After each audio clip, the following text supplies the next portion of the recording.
a hablar sobre extremidades, examen físico en las extremidades superiores e inferiores. Para iniciar quiero dar un reencuentro sobre las articulaciones que comprenden el miembro superior. Tenemos la articulación radiocarpiana, que está integrada por el radio y los huesos del carpo. Existen además articulaciones adicionales en las filas proximal y distal de dichos huesos. Existe también un disco articular que separa la ulna de los huesos del carpo. Encontramos también la articulación carpo-metacarpiana y la articulación metacarpofalángica entre las filas proximal y distal. En la articulación del codo, la ulna y el radio permiten la pronación y la supinación del antebrazo. En esta articulación, estos tres huesos comparten una misma cavidad junto a la superficie humeral radial y ulnar. La articulación glenohumeral está compuesta por la cabeza del húmero y la cavidad glenoidea. Por la cavidad glenoidea, el acromio, la apófisis coracoide y el ligamento que se extienden entre ellos forman un arco que rodea y protege esta articulación. Además, tenemos 4 músculos conocidos como el manguito de los rotadores que le dan estabilidad y mantienen a la cabeza del húmero fijado a la cavidad glenoidea. Cuando un paciente presenta síntomas articulares, aclarar las características de estos síntomas. Si hay rigidez, si hay limitación del movimiento, si hay alguna deformidad en la forma del contorno de la articulación, si hay hinchazón, enrojecimiento, afectaciones unilateral o bilateral, interferencias con las actividades diarias o no. Asimismo, si hay un bloqueo articular, la articulación cede como tal, si hay elementos asociados en algún momento del día, actividades que desencadenen movimientos específicos, alguna lesión particular o actividad que sea agotadora. También se puede investigar sobre factores temporales y variaciones en la frecuencia de cómo reaccionan los episodios, si pueden mejorar o empeorar al pasar el día, cómo reaccionan los tratamientos, cómo reaccionan, los síntomas a las características de tratamiento, ya sea por físico reposo o reducción a la carga física. Es importante al realizar el examen físico realizar estas 3 acciones importantes. Inspección. En cuanto a la inspección debemos anotar y tomar en cuenta si hay alteración de calor, si hay deformidad o agrandamiento, evaluar asimismo el contorno de la articulación, si se visualiza algún tipo de masa, valorar asimismo el contorno, la alineación y la simetría. En cuanto a la posición y longitud, es de esperar una simetría bilateral. La palpación. En cuanto a la palpación, debemos anotar y evaluar si debemos palpar, cada hueso, cada articulación y músculo que rodea esta articulación.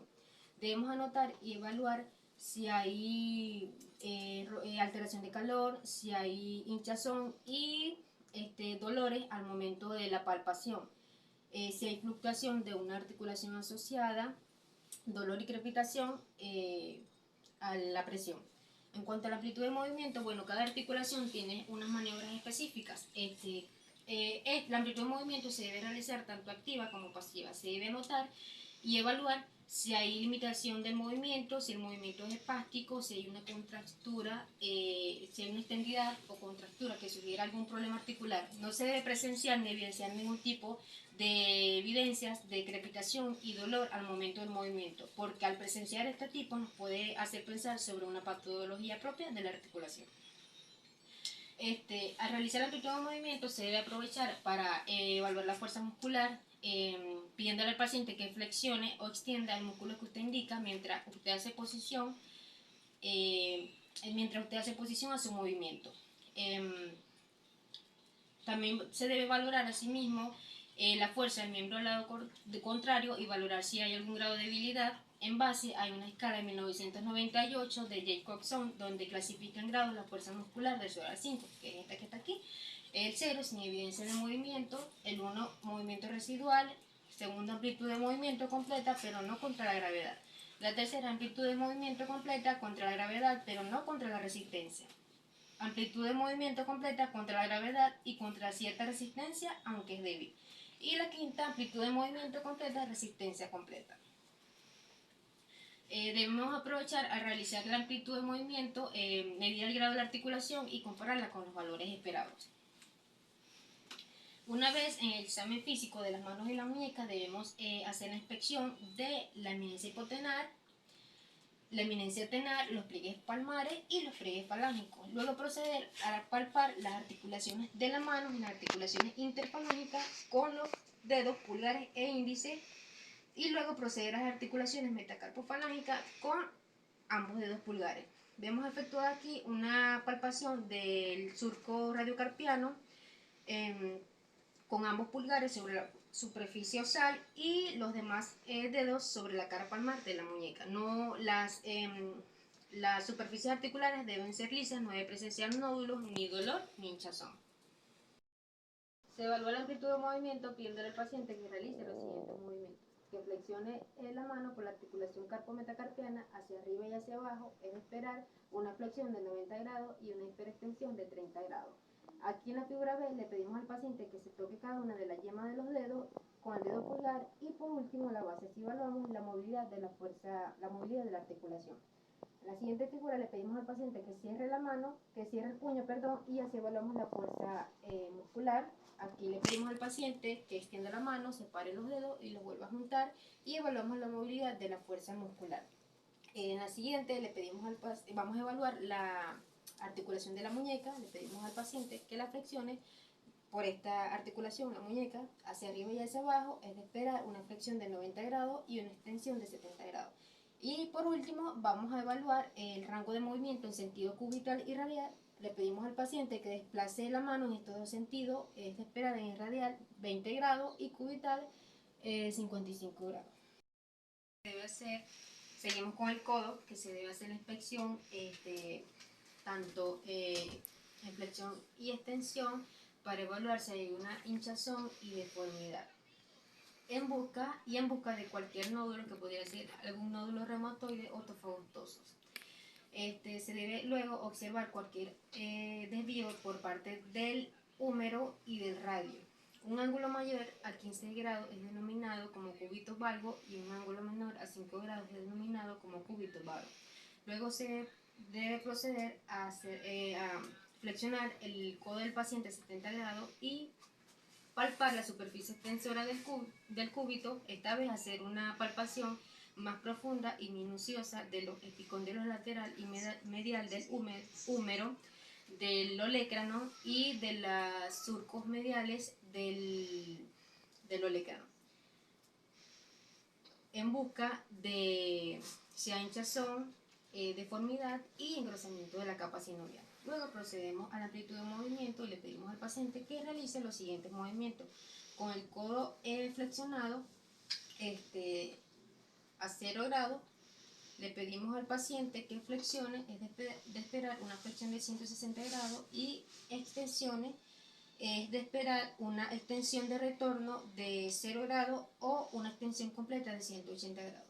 Luego le pedimos al paciente que flexione el codo y desplace la mano hasta que la palma quede hacia abajo y luego hasta que la misma quede hacia arriba. Es de esperar una pronación de 90 grados y una supinación de 90 grados. Ya una vez en el hombro debemos hacer la inspección del contorno y del tamaño para descartar una deformidad. Lo que podemos observar en la imagen inferior izquierda, que nos hace pensar sobre una luxación donde el contorno del hombro debería ser redondeado, y podemos evidenciar esto. También se debe evaluar el contorno de la escápula al hacer la aducción para descartar también lo que es un aleteo o escápula alada, como podemos observar. Ahora, en amplitud de movimiento, le pedimos al paciente que realice los siguientes movimientos: que encoja los brazos y es de esperar que encoja los hombros, perdón, es de esperar que estos suban de manera simétrica. Luego le pedimos al paciente que coloque los brazos lateralmente hacia arriba, que los flexione, es de esperar una flexión de 180 grados. Le pedimos al paciente que estire ambos brazos por detrás de la espalda y es de esperar una hiperextensión de 50 grados. Le pedimos al paciente que mueva los brazos hacia adelante y los eleve por encima de la cabeza, es de esperar una flexión de 180 grados.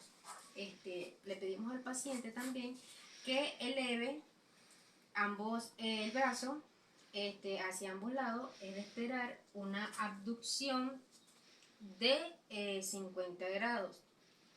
Le pedimos luego al paciente que coloque la mano por detrás de la cadera, es de esperar una rotación interna de 90 grados y que haga lo contrario con la misma, que coloque la mano detrás de la cabeza con los codos hacia afuera, es de esperar una rotación externa de 90 grados.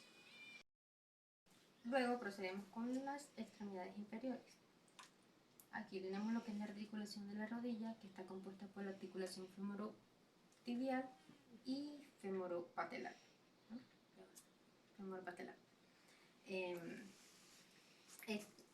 El espacio tibiofemoral está compuesto por las curvas convexas de los cóndilos del fémur, que se articulan con las curvas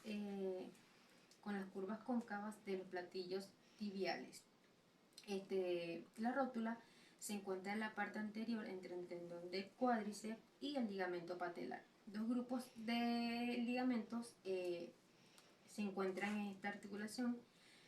Tenemos los ligamentos cruzados anterior y posterior, que le dan estabilidad a la rodilla en un plano sagital, y los ligamentos anterior y posterior, que le da estabilidad a la rodilla en un plano coronal. Y tenemos lo que es la articulación del pie, que está compuesto por la tibia y el astrágalo. Esta articulación permite pivotar, y también tenemos la articulación subastragalina, que esta permite al pie la flexión plantar y la dorsiflexión. También tenemos las articulaciones ya del metatarso y de los metatarsos, y las proximales, que estas permiten la flexión y la extensión del pie. Aquí pueden observar los ligamentos que conforman la articulación.